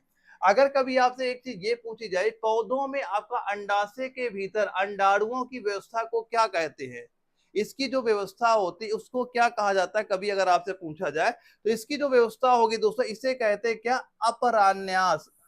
ऑप्शन बी आपको सीधा राइट आंसर यहाँ पे आपको बता देना है। अब ये अंडाणुओं का स्थान और संगठन वो क्या करता है, दर्शाता है वहां पे। अब इसका जो प्रकार होता है पौधों की जाति और किस पे, पौधे की जाति पर निर्भर करता है। यानी जो इसका प्रकार होता है कि जो पौधों की जाति होती है ना, हर जात के पौधों पे ये आपको वहां पे निर्भर आपको वहां पे करता है। अब ये बीज के स्थान निर्धारण में आपको काफी ज्यादा सहायक भी होता है। और ये फूलों का जो आपका वर्गीकरण होता है, हम लोग फूल को डिवाइड वहां पे करते हैं, वहां पे ये काफी ज्यादा हेल्प भी आपको वहां पे करता है। तो सीधा राइट आंसर क्या बताओगे यहाँ पे, अपरान्यास आपका राइट आंसर यहाँ पे हो जाएगा। इसके बाद जो आपका एक अगला सवाल था, इसमें क्या पूछा जा रहा है, संक्रमित कोशिकाएं किस प्रोटीन का स्राव करती हैं जिससे अन्य कोशिकाएं संक्रमण से बचे, संक्रमण से बचें। तो आप इसका राइट आंसर क्या बताओगे, इसका राइट आंसर हो जाएगा आपका इंटरफेरॉन। ऑप्शन सी आपका राइट आंसर यहाँ पे हो जाएगा। दोस्तों जो आपका इंटरफेरॉन होता है ये आपका एक एंटीवायरल प्रोटीन है। ये क्या हो जाती है, आप क्या बताओगे, आपका एक एंटीवायरल प्रोटीन क्या होगी, एंटीवायरल प्रोटीन दोस्तों आपकी ये वहां पे हो जाती है। अब ये शरीर की रोग प्रतिरोधक क्षमता जो हमारे होती है इसको बढ़ा देती है, इसका मेन यही काम होता है। अब ये वायरस के प्रसार को, वहां जो हमारे शरीर में जो वायरस होता है फैलता रहता है, उसका प्रसार वहां पे होता है, उसको ये रोकने का काम वहां पे करती है। अब ये अगर पूछा जाए कौन सी ग्रंथि से आपकी संबंधित यहाँ पे हो जाती है, तो क्या बताओगे, ये आपका जो थायराइड ग्लैंड हमारी होती है, थायराइड जो ग्रंथि होती है, इससे आपका संबंधित वहां पे आपकी हो जाती है। तो राइट आंसर क्या बताओगे आप, ऑप्शन सी आपका राइट आंसर यहाँ पे हो जाता है। अगला सवाल है, पूछा गया निम्न में से कौन सा औसत वर्ग से संबंधित है, औसत वर्ग से संबंधित इसमें नहीं है, संबंधित नहीं है पूछा जा रहा है। अब इनमें से बताओ कौन सा आपका यहाँ पे राइट आंसर हो जाएगा। दोस्तों यहाँ देखो आपका सेडेटिव ये तो है ही, आपका नारकोटिक्स ये भी आपका आ जाएगा, कैनाबिस ये भी आपका आ जाएगा। जो यहाँ पे स्कीट आपका दिया जा रहा है ये संबंधित आपका नहीं होगा, ऑप्शन डी इसका राइट आंसर यहाँ पे हो जाता है। क्योंकि दोस्तों आपका जो स्कीट होता है ना, ये कोई औषधि वर्ग यहाँ पे नहीं होता है। जो आपका यहाँ पे दिया जा रहा है जो एक सेडेटिव होता है, ये मानसिक शांत देने वाली औषधि है। ये आपका जो सेडेटिव यहाँ पे दिया जा रहा है, ये इस औषधि का यूज क्या होता है अगर कभी पूछा जाए तो यहाँ पे याद करना, जैसे जो मानसिक शांति, इस औषधि के इसमें कौन से आते हैं, मानसिक शांति देने वाले, मानसिक शांति देने वाली औषधि इसमें आपकी आती है। और जो आपका ये नारकोटिक्स यहाँ पे आपका दिया जा रहा है, इसमें कौन दवाइयां आती है, जो आपके दर्द निवारक दवाइयां इसमें आपकी आ जाती हैं, दर्द निवारक दवाइयां आ जाती हैं। अब इसके बाद जो आपका कैनाबिस यहाँ पे दिया जा रहा है, इसमें क्या होता है, जो आपके नशीले पदार्थ, इसमें क्या आते हैं आपके नशीले पदार्थ, नशीले पदार्थ यहाँ पे आपके आ जाएंगे। और दोस्तों जो आपका ये स्किट यहाँ पे वर्ड दिया जा रहा है, ये आपका क्या होता है, यहाँ पे एक आपका खेल है, ये आपका एक गेम है, कोई दवा नहीं, ये कोई आपका दवा नहीं, क्या होता है एक प्रकार का खेल आपको यहाँ पे हो जाता है। तो ये सारे चीजें यहाँ पे नोट करना, क्योंकि आपके एग्जाम में ऐसा ही क्वेश्चन वहां पे देखने को मिलेंगे। और यहाँ पे आप ये काउंट करते चलना कि स्कोर कितना आपका यहाँ पे पहुंच चुका है। अच्छा ये बताओ कौन सा अंग आयनों को नियंत्रित कर रक्त प्लाज्मा को अत्यधिक अम्लीय या क्षारीय वहां होने से बचाता है, कि जो हमारा ब्लड है ना तो अम्लीय हो क्षारीय हो, कंट्रोल में रहे। तो कौन बचाता है इसके लिए, तो यहाँ पे दोस्तों जो आपका हमारा वृक्क होता है ना, गुर्दा होता है, किडनी आपकी होती है, ये आपका बचाता है। ऑप्शन बी आपका सीधा राइट आंसर यहाँ बता देना। दोस्तों ये जो आपका किडनी होती है, रक्त का जो पीएच मान होता है इसको कंट्रोल वहां बनाए रहती है। यानी ये अतिरिक्त आयनों को मूत्र के रूप में क्या करते हैं, बाहर वहां पे निकाल देती है। और यह जल एवं लवण संतुलन हमेशा आप ये बनाए वहां पे रखती है। अगर कभी ये क्वेश्चन आता है ना कि इसकी कार्यात्मक इकाई बताओ, जो हमारा गुर्दा होता है, किडनी होती है, इसकी कार्यात्मक इकाई आपसे एग्जाम में कई बार क्वेश्चन पूछी जाती है। तो ये क्या बताओ कार्यात्मक इकाई, दोस्तों इसकी नेफ्रॉन बताना। और ये पेपर कई बार आपके एग्जाम में क्वेश्चन पूछा भी जा चुका, क्या बताओगे, नेफ्रॉन आपका राइट आंसर यहाँ पे हो जाएगा। चलिए अगला सवाल देखते हैं, डीएनए में विशेष स्थानों पर कट किसके द्वारा किए जाते हैं, डीएनए में विशेष स्थानों पर कट किसके द्वारा किए जाएंगे, तो ये आपका एंडोन्यूक्लियस, ऑप्शन ए आप सीधा सीधा राइट आंसर यहाँ पे आपको बता देना है। क्या बताओगे यहाँ पे, ये आपका हो जाएगा एंडोन्यूक्लियस, आपका राइट आंसर इस क्वेश्चन का यहाँ पे हो जाएगा। काउंट करते चलना दोस्तों, स्कोर कितना आपका यहाँ पे हो जाएगा, क्योंकि आपकी बायोलॉजी भी कंप्लीट हो गई है। अभी हमारे केमिस्ट्री क्वेश्चन बच रहे हैं वहां पे, अब देखते हैं कि कितना स्कोर आपका यहाँ पे हो चुका है। अब आपको टारगेट अब 40 को बना के चलना है। अगर जो बच्चा 40 तक टारगेट फिक्स कर पाता है, आप यहाँ खुद ही देख रहे हो कि कितना स्कोर आपका यहाँ पे पहुंचा है, ताकि आप उसी हिसाब तैयारी वहां पे कंटिन्यू बना रखना। जो पार्ट आपका वीक हो, जो मैंने नोट्स आपको प्रोवाइड करा रखे हैं, तो वो नोट्स आप जरूर वहां पे तैयार करना। आपको नोट्स बहुत ज्यादा हेल्प मिलेगी। आप जब भी पेपर में बैठोगे, आपके एग्जाम में क्वेश्चन वहां सीधा सीधा आपको देखने को मिलेंगे। अब यहाँ तो हमारी केमिस्ट्री स्टार्ट हो जाती है। केमिस्ट्री 15 क्वेश्चन इसके हमारे पूछे जाते हैं। पहला क्वेश्चन क्या आपसे पूछा जा रहा है, सामान्य तौर पर पत्तियों से खनिज पदार्थों को पौधों के अन्य भागों में ले जाता है, कौन ले जाता है, अगर कभी आपसे पूछा जाए। तो दोस्तों जो आपका फ्लोएम वाला भाग होता है ना, ये फ्लोएम में तो आपका ले जाता है। वैसे ही आपका बायोलॉजी में आना चाहिए, लेकिन जो ये क्वेश्चन आपका पुणे जडावर में केमिस्ट्री में आपका पूछा गया था, कौन ले जाता है, फ्लोएम ले जाता है। और ये हम लोगों ने कई बार क्वेश्चन यहाँ पे पढ़ भी चुके हैं, कई बार हम लोगों ने इस क्वेश्चन वहां पढ़ चुके हैं, क्योंकि ऐसे क्वेश्चन कई बार आपके एग्जाम में रिपीट होते हैं। क्या बताओगे, फ्लोएम आपको वहां पे ले जाएगा। सीधा सीधा ऑप्शन नंबर 3 आपका राइट आंसर यहाँ पे हो जाएगा। अच्छा ये बताओ, निम्न में से कौन रंग की अशुद्धियों को अवशोषित कर घोल को रंगहीन कर देता है। बताओ, एल्यूमिनियम होगा, हाइड्रोजन होगा, पोटेशियम क्लोराइड होगा, या एनिमल चारकोल होगा। तो अगर आपके एग्जाम में क्वेश्चन ये रिपीट वहां पे होता है, सीधा सीधा क्या बताना है आपको, एनिमल जो आपका चारकोल दिया गया है, ऑप्शन नंबर 4 आपका यहाँ पे राइट आंसर यहाँ पे हो जाता है।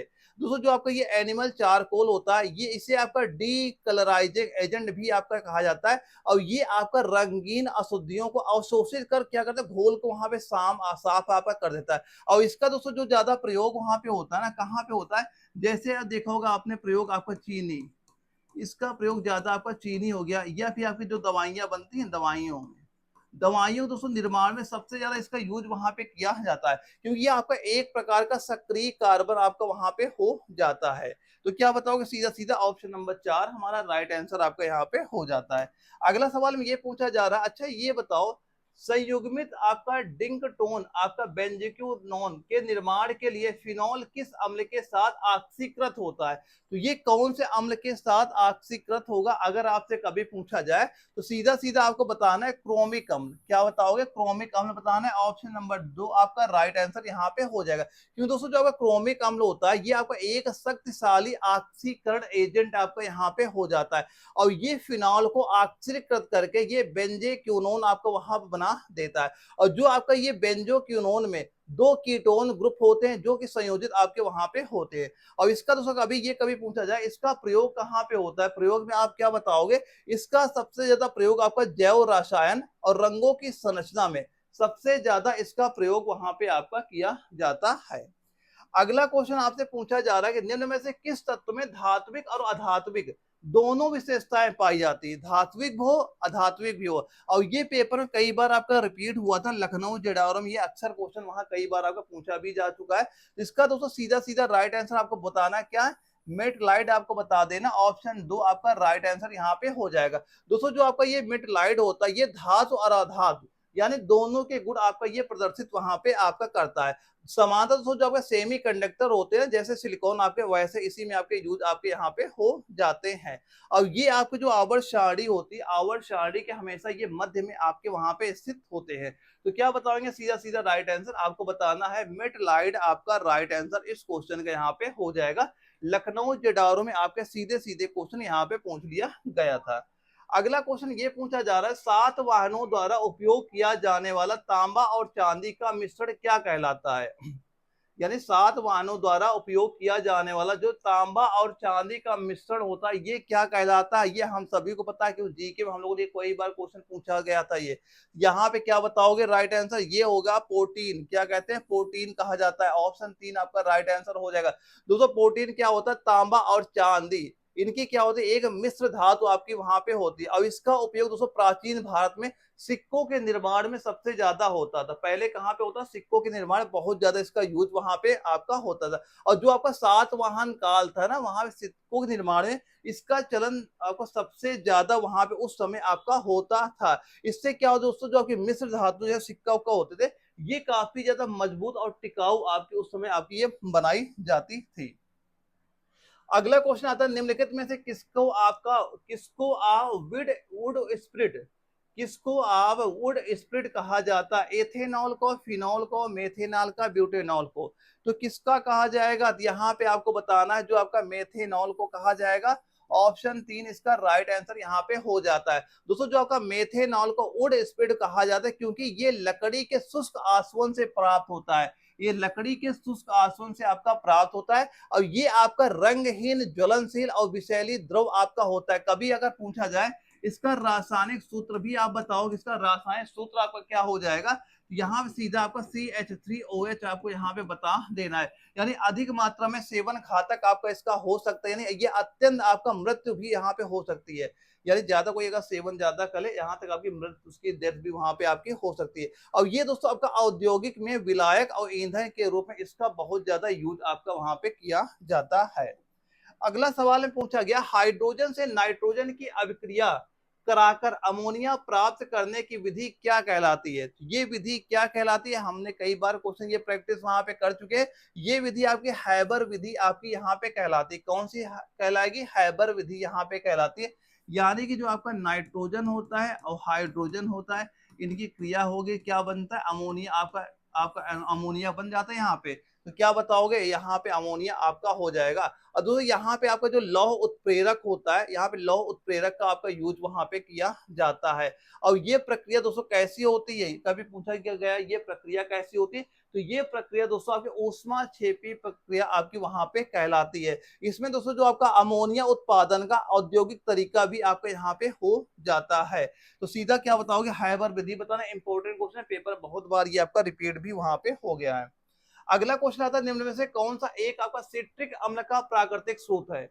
सिट्रिक अम्ल का प्राकृतिक स्रोत आप क्या बताओगे, ये आपका हो जाएगा नींबू। क्या बताओगे, नींबू आपको बताना है। ऑप्शन 3 आपका राइट आंसर यहाँ पे हो जाता है।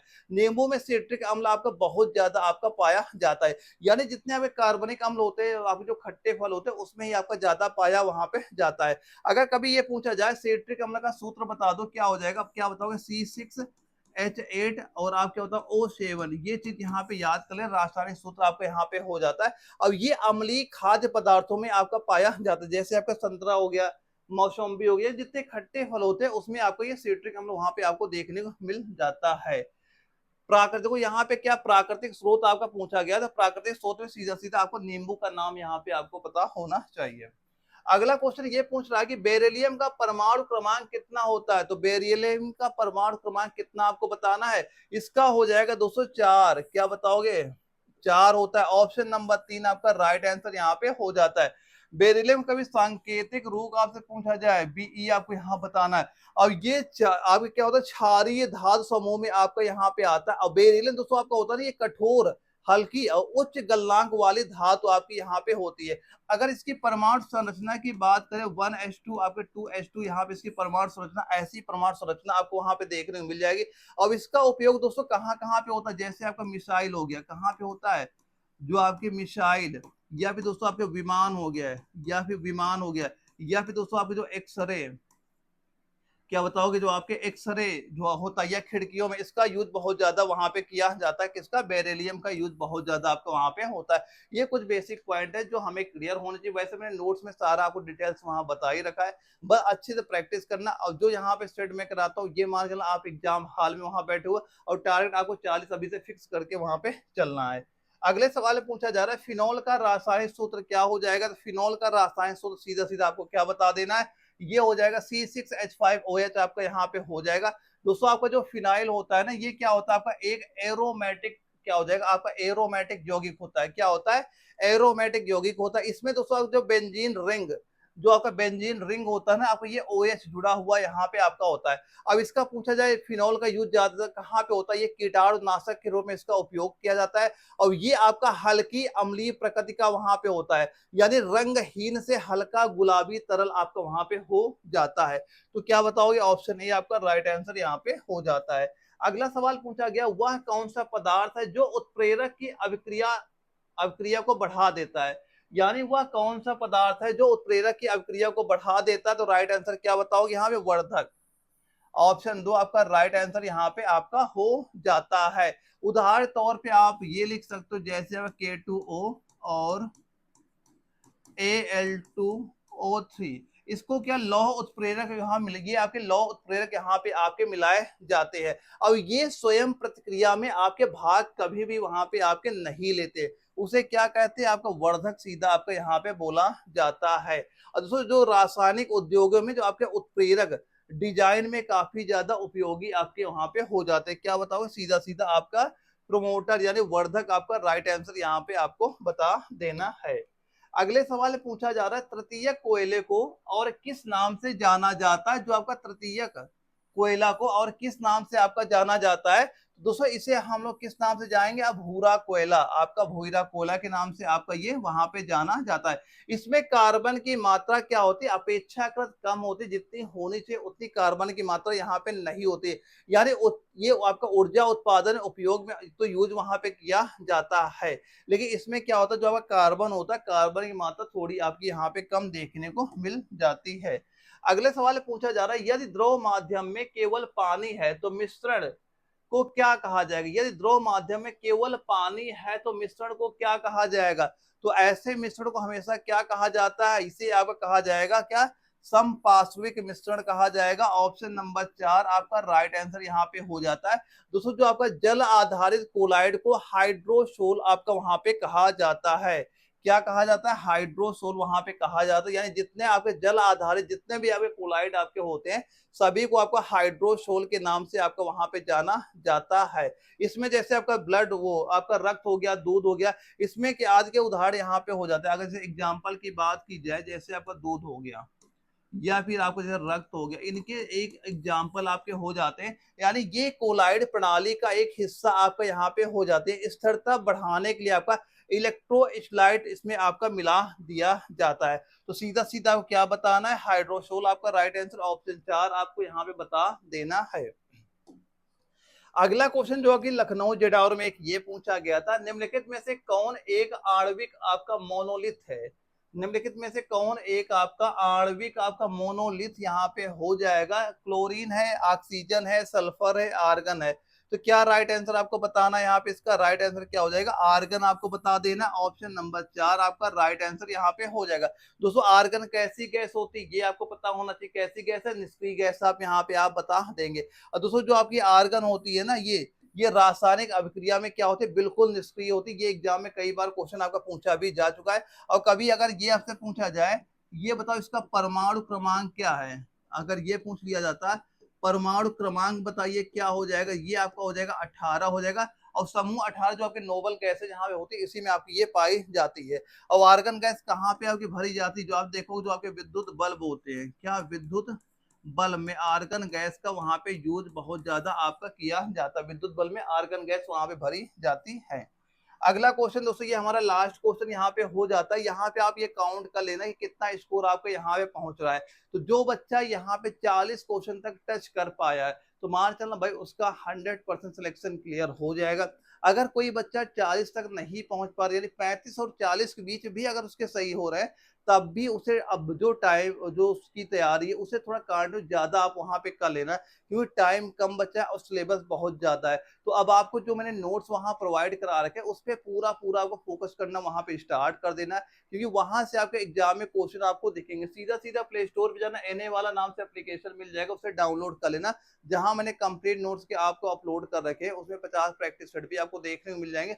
बस वही चीजें आपको पढ़ के अपना पेपर वहां पे देने जाना है। इसमें क्या पूछा गया, निम्न में से कौन सा रेशा लकड़ी की लुगदी से रासायनिक अभिक्रिया द्वारा निर्मित यहाँ पे होता है, कौन सा रेशा हो जाएगा, ये दोस्तों आपका रेयान यहाँ पे हो जाएगा। दोस्तों जो आपका रेयान होता है ना, इसे आपका एक कृत्रिम रेशा भी आपका यहाँ पे कहा जाता है। अब इसका निर्माण आपका जो आपका लकड़ी होती है, लकड़ी के लुगदी से वहां पे होता है। और ये आपका वस्त्र उद्योग बहुत ज्यादा यूज वहां पे किया जाता है। यानी रासायनिक प्रक्रिया से बनाया गया अर्ध प्राकृतिक फाइबर भी दोस्तों आपका रेयान का ही आपको यहाँ पे कहा जाता है।